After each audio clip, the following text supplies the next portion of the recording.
Today you're going to hear from a corporate pilot on how he looked a millionaire in the face and said, if we go to Aspen today, there's a good chance we're going to die. If you're a pilot and you've ever felt the pressure to launch from a complex airport in garbage weather, this story is exactly what you need to hear. This is part 91. I'm glad you're highlighting a lot of this stuff because this is where the airline guys, especially the racks, struggle.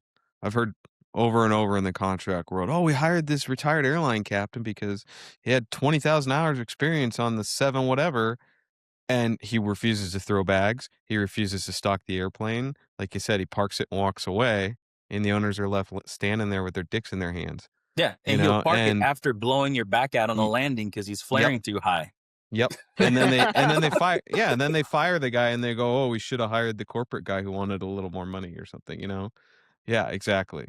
So I'm glad you're highlighting all this stuff because You, it's, you got to be yeah, you got to be quick on your feet, and if you have the wherewithal to think through problems, you'll be a phenomenal corporate pilot. Because I can't tell you how many airplanes I've walked up to that there's some major squawk that we're not going to go flying today. This is not happening unless you have the thought, hey, let me call an AOG company right quick. Get this problem fixed, and might be delayed 2 hours.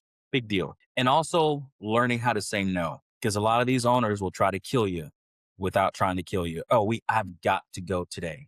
I mean, the last conversation I had like this, they had to go to Aspen and the weather was terrible. The wind was bad. And I just looked the guy in the eye and I said, hey, do you want to die today? And you could see him pause. And I'm like, because if we go to Aspen today, the likelihood of us dying is high. Single pilot approaching to Aspen is not fun. I do it 18, 20 times a season. It is the least fun there is in aviation. it's the most challenging approach in the lower 48. Yeah, buddy. Yep. I just did it a couple weeks ago. ILS did the localizer in 1.5, circle to 3.3. I had a I've never right seater. circled. That's crazy. I had a right seater with me, and he looked like he was about to just absolutely shit a brick. I looked over at him, and he was just like, he was stressed. But you're gonna do things that stress you out, but learn how to say no, because those no's will save your life at the end of the day, or save your reputation. Because you go bend an airplane in Aspen, dude, that's gonna follow you in the 91 world like a dog. Oh, that guy, he flew to Aspen, he bent the landing gear. You'll never live that down, even though it might not necessarily be 100% your fault. Right. In the owner's mind, it's your fault, and he will tell all his Perception friends is it your reality. fault.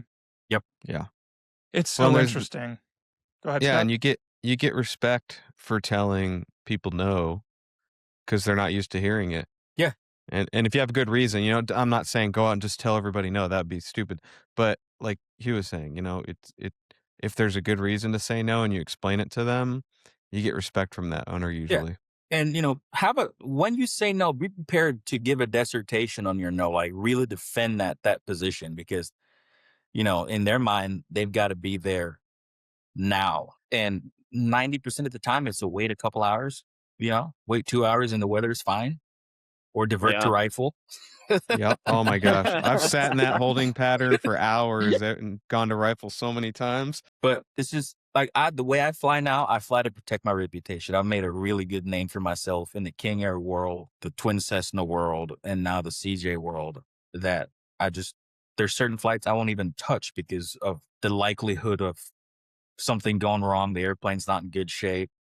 I don't need it.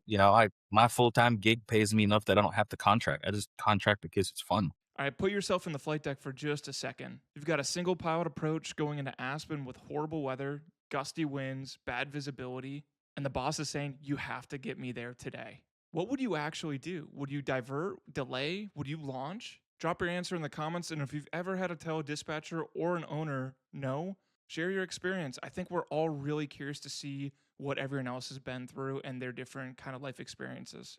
If you want more stories from real pilots talking about their experiences out in the wild, wild west of Part 91 or the airline life, definitely give us a subscribe and check out the full episode that this aired from. I'll link it right here.